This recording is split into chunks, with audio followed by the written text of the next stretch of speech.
Assalamualaikum warahmatullahi wabarakatuh. Selamat siang. Salam sejahtera bagi kita sekalian. Shalom, salve, om swastiastu, namo buddhaya, salam kebajikan. Saudara-saudara sekalian,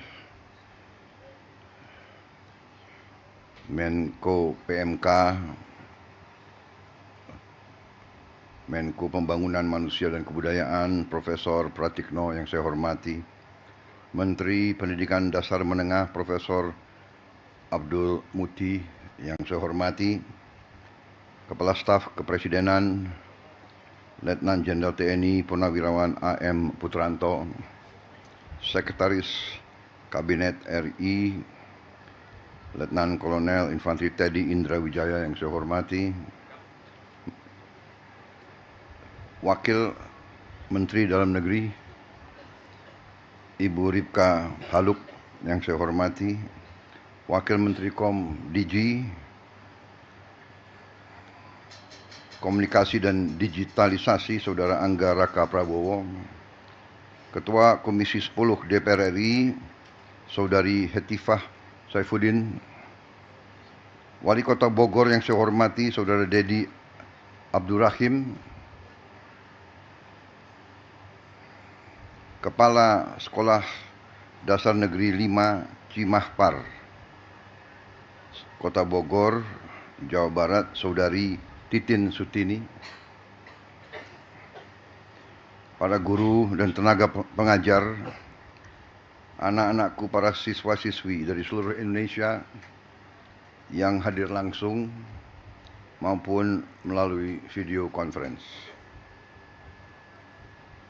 Saudara-saudara pers media, serta seluruh hadirin undangan yang saya hormati, dan saudara-saudaraku yang mengikuti acara ini dimanapun saudara berada.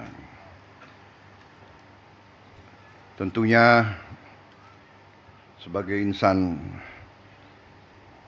yang bertakwa, marilah kita tidak henti-hentinya memanjatkan puji syukur kehadirat Allah SWT, Tuhan Maha Kuasa, Tuhan Maha Besar, yang memiliki sekalian alam, atas segala karunia, atas kesehatan yang masih diberikan kepada kita, sehingga kita dapat berkumpul hari ini untuk memperingati Hari Pendidikan Nasional 2025 pada tanggal 2 Mei saat ini.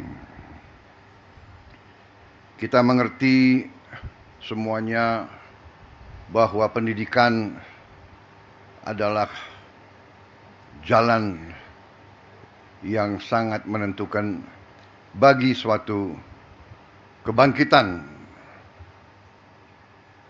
bagi kebangkitan suatu bangsa dan negara. Tidak mungkin kita menjadi negara sejahtera, tidak mungkin kita menjadi negara maju kalau pendidikan kita tidak baik, pendidikan kita tidak berhasil. Pemerintah Republik Indonesia secara beruntun dari pemerintah ke pemerintah, dari masa ke masa, selalu menempatkan pendidikan sebagai hal yang paling utama. Seluruh elit bangsa menyadari hal ini dan menggariskan strategi pembangunan bangsa yang sudah baik dan sudah benar. Dibandingkan beberapa negara lain, negara kita menempatkan pendidikan sebagai yang teratas dalam APBN, dalam anggaran pembiayaan dan belanja negara. Pendidikan yang paling pertama. Kalau tidak salah, APBN sekarang ini mungkin yang tertinggi selama sejarah Republik, di atas mungkin 22%. Kita bandingkan dengan negara lain. Negara India yang utama nomor 1 adalah pertahanan. memang mereka mengalami kemungkinan ancaman terhadap pertahanan mereka. Kita bersyukur bahwa cukup lama berkat kepemimpinan presiden-presiden kita terdahulu, bangsa kita relatif mengalami berapa puluh tahun masa relatif damai. Memang ada berbagai krisis, berbagai gerakan separatis, tapi secara garis besar bangsa kita tidak mengalami perang besar mungkin sudah 60 tahun lebih. Kita bandingkan dengan negara Eropa, tempat lahirnya demokrasi, perang besar sekarang. Di Timur Tengah hampir tidak pernah berhenti perang. Di Palestina, di Gaza, di Suria, di Lebanon, di Irak, di Yaman, di Libya, di Sudan, sebut saja. Eritrea, Somalia, Chad, Mali, perang. Kita harus bersyukur. Untuk itulah masa sekarang karunia besar dari Yang Maha Kuasa, masa damai, keadaan damai bukan buah yang jatuh dari pohon. Masa damai bukan sesuatu yang jatuh dari langit. Masa damai adalah upaya pemimpin, upaya pemerintah untuk menjaga keselamatan rakyatnya. Dan dalam masa damai ini, marilah kita semua unsur bangsa, marilah kita gunakan kesempatan ini untuk membangun negeri dengan kecerdasan, dengan kearifan, dengan hati yang bersih, dengan kejujuran, sehingga kita bisa membangun masa depan anak-anak dan cucu-cucu kita. Pendidikanlah yang menentukan apakah negara ini mau jadi negara miskin atau negara ini mau jadi negara yang baik untuk rakyatnya. Pendidikan yang menentukan. Pendidikan sudah dapat alokasi yang besar. Tapi marilah kita waspada. Mari kita jujur kepada diri kita sendiri. Tidak kita mencari kesalahan siapapun. Mari kita jujur kepada diri kita sendiri. Mari kita bertanya, apakah anggaran pendidikan yang begitu besar sudah bertahun-tahun sampai atau tidak kepada alamat yang harusnya ditujukan. Kita masih melihat tadi dan kita tahu begitu banyak sekolah-sekolah yang rusak. Padahal kalau kita buka-bukaan, anggarannya ada.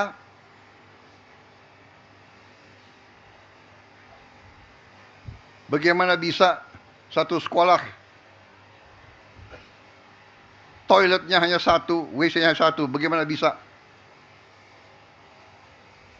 Ini saya ingatkan tanggung jawab dari pemerintah daerah, tanggung jawab dari wali kota, bupati, gubernur, bersama-sama.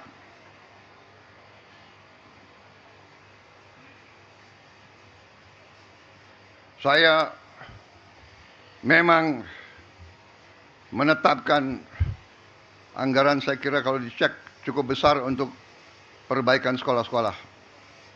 Tapi tidak cukup. Berapa? 16 triliun ya. 16, hampir 17 triliun. Tapi cukup hal ini untuk mungkin hanya 11.000 sekolah. Ya, 11.000 sekolah kira-kira. Ini tidak cukup. Sekolah seluruh Indonesia adalah 330.000 sekolah. Benar ya Pak Menteri? Yang sekolah negeri berapa Pak Menteri? Dari 330.000. 200.000 sekian. Jadi kalau kita perbaiki 11.000, mungkin perlu 30 tahun sampai sekolah ini semua bisa diperbaiki. Dan kita tidak boleh menyerah. Tidak boleh kita 30 tahun memperbaiki sekolah-sekolah itu. Karena itulah saya bertekad melakukan penghematan terus-menerus. Kita harus memperbaiki sebanyak-banyak sekolah seluruh Indonesia dalam waktu secepat-cepatnya. Inilah yang saya sedang pikirkan terus bersama menteri-menteri saya. Terus-menerus saya memikirkan bagaimana kita cari uang. Bagaimana kita mengelola kekayaan kita. Karena terus terang saja, berkali-kali saya sampaikan, kekayaan bangsa Indonesia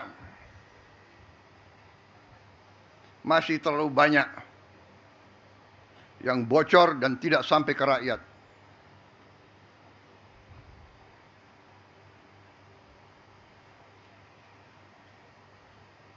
Terus-menerus saya himbau jajaran pemerintah, para pejabat, para birokrat, saya himbau terus berbuatlah yang terbaik untuk rakyat.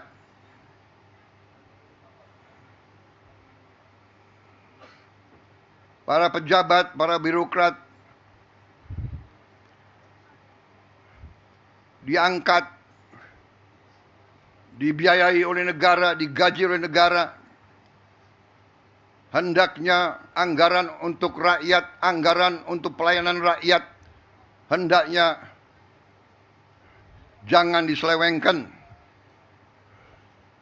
Jangan dikorupsi dengan segala akal.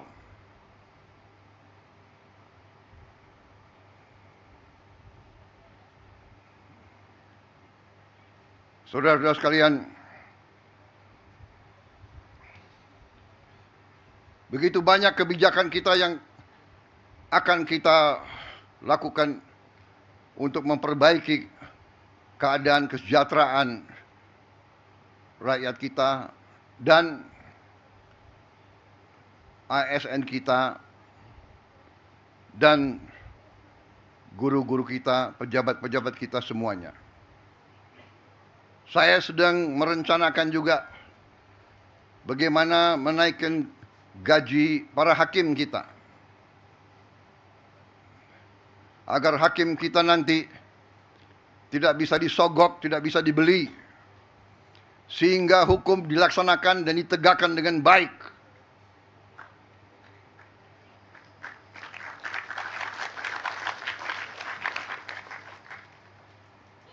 Saudara-saudara sekalian, kalau kita melaksanakan pengelolaan manajemen yang baik, manajemen yang akal sehat, bahwa setiap dana akan dikelola dan digunakan sungguh-sungguh untuk kepentingan rakyat, saya berpikir kita bisa mempercepat perbaikan sendi-sendi kehidupan bangsa, antara lain memperbaiki semua sekolah-sekolah di seluruh Indonesia. Ini sasaran kita. Saya menggunakan istilah hasil terbaik cepat. Kita harus berkumpul otak-otak terbaik bangsa, berkumpul untuk melihat cara-cara solusi yang terbaik cepat. Bukan terbaik, tapi penyelesaiannya 30 tahun. bukan terbaik, tapi kita tidak tahu kapan selesainya. Terbaik cepat. Ini kewajiban. Ini tuntutan zaman. Bangsa-bangsa lain sedang berlari menuju kemajuan. Kita tidak boleh ketinggalan. Kita negara yang besar, negara yang kaya. Tidak pantas kekayaan kita tidak kita jaga. Kita menjadi bangsa yang bodoh kalau kita tidak bisa menjaga kekayaan kita. Dengan kekayaan yang kita jaga, dengan keberanian kita untuk menguasai kekayaan kita sendiri, kita akan punya sumber daya, kita akan punya dana untuk memberi pendidikan yang terbaik untuk seluruh rakyat kita. Ini tujuan kita. Ini tujuan pemerintah yang saya pimpin. Ini perjuangan saya dan pemerintah saya. Karena itu, terima kasih undangan hari ini kita luncurkan, tapi kita akan luncurkan ini hanya sebagai awalan, ya. Ada langkah-langkah yang kita lakukan, perbaikan sarana semua sekolah kita harapkan. Mungkin sekarang baru bisa 11.000 sekolah, tapi begitu kita bisa dapat penghematan, begitu dapat dana lebih, terus akan kita tambah perbaikan-perbaikan itu. Selanjutnya, saya ingin ada digitalisasi sekolah-sekolah. Kita akan taruh layar-layar televisi di tiap sekolah kita. Di situ kita bisa memberi pelajaran-pelajaran yang terbaik, dan ini bisa bermanfaat untuk sekolah-sekolah, apalagi di daerah terpencil, daerah tertinggal, daerah terluar, ataupun di daerah-daerah kota dan sebagainya yang mengalami kesulitan mendapat bahan atau mendapat guru yang ahli di bidang-bidang tertentu. Nanti kita akan kumpulkan beberapa ratus guru terbaik, kita pusatkan di sebuah studio, dan dia akan ngajar ke seluruh sekolah di seluruh Indonesia. Ini membantu sekolah-sekolah, membantu guru-guru di semua sekolah-sekolah di seluruh Indonesia. Saudara-saudara, kita akan mulai, saya kira dalam waktu yang tidak terlalu lama. Saya berharap dalam 2 bulan sudah mulai sekolah-sekolah pertama menerima layar-layar televisi tersebut. Kita berharap, sasaran saya adalah dalam 1 tahun, pertengahan 2026, semua sekolah di Indonesia bisa mendapat layar televisi tersebut. Mudah-mudahan ini bisa tercapai.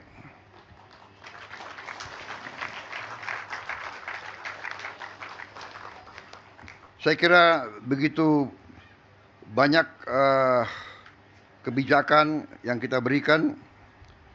Tunjangan kerja untuk dosen, ada 31.000 dosen, kemudian bantuan pendidikan untuk guru-guru yang belum memiliki diploma strata 1 atau diploma 4, ini pun kita bantu. Pokoknya kita ingin pendidikan kita semakin baik. Saya berterima kasih, makan bergizi sudah terus diselenggarakan. Kalau tidak salah hari ini sudah mencapai lebih dari 3 juta penerima manfaat, dan dilaporkan kepada saya mungkin bulan depan akan sampai 4 juta. Dan seterusnya, sasaran kita November 2025 ini akan mencapai seluruh 82,9 penerima manfaat. Anak-anak dan ibu-ibu hamil akan menerima makan bergizi tiap hari. Saudara-saudara sekalian, ini juga akan mendorong roda ekonomi, karena dana yang beredar di desa-desa, kecamatan, dan kabupaten akan naik 4 kali, 5 kali lipat. Peningkatan 400%, 500% mungkin belum pernah terjadi di negara manapun dalam waktu-waktu belakangan ini. Ini adalah hal yang penuh dengan cita-cita. Ini membutuhkan tekad, membutuhkan keberanian, membutuhkan semangat. Dan itu akan kita lakukan. Kita akan buktikan ke dunia bahwa kita mampu melaksanakan hal-hal yang besar, hal-hal yang mendasar, hal-hal yang strategis, hal-hal yang bisa merubah nasib suatu bangsa. Kita tidak mau melaksanakan hal-hal yang biasa. Kita tidak mau meneruskan business as usual. Kita tidak mau melaksanakan dengan semangat kumaha engke. Semangat kita harus engke kumaha.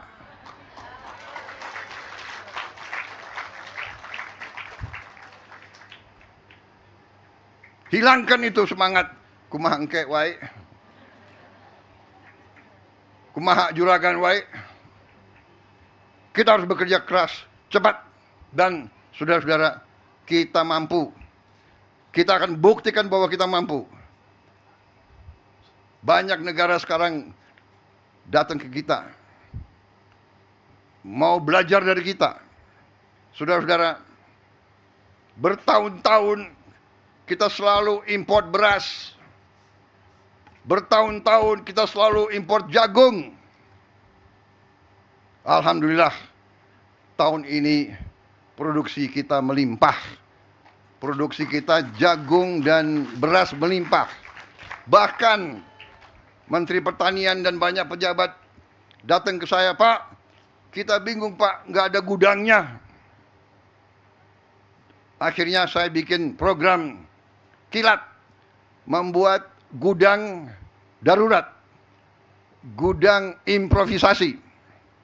Kita akan bangun 25.000 gudang improvisasi yang akan dibuat dari bahan-bahan yang lumayan, bisa bertahan 5-10 tahun. Sambil nanti gudang yang benar akan kita bangun di tiap desa. Dalam 3-4 bulan lagi kita akan mulai membangun gudang-gudang koperasi di 80.000 desa. Nanti tidak ada lagi panen yang tidak bisa disimpan dan dirawat. Tiap desa akan punya kamar pendingin, cold storage. Panen nanti buah dan sayur akan bisa disimpan. Tidak akan busuk, tidak akan rusak karena terlambat dikirim ke pasar. Tiap koperasi desa akan memiliki truk, minimal 80.000 truk, sehingga begitu panen bisa dikirim ke penggiling padi, bisa dikirim ke Bulog, bisa dikirim ke pasar. Dari kota bisa membawa bahan-bahan yang diperlukan oleh rakyat di desa-desa.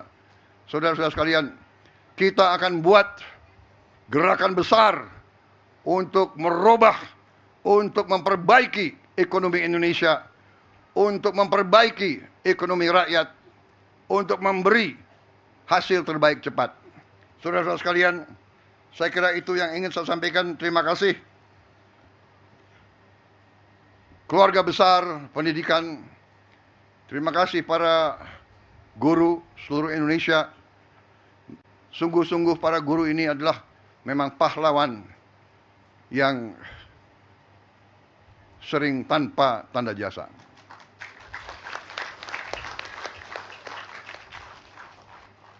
Saudara-saudara sekalian, untuk itu sekali lagi saya ucapkan terima kasih, dan marilah kita bersatu, marilah kita kerjasama, marilah kita rukun. Bangsa yang besar adalah bangsa yang rukun. Guru, petani, buruh, nelayan, pegawai negeri, pengusaha, profesor, tentara, polisi, bea cukai, semuanya kerjasama. Semuanya bekerja untuk masa depan kita. Semuanya bekerja untuk anak-anak dan cucu-cucu kita. Itu negara kita akan bangkit.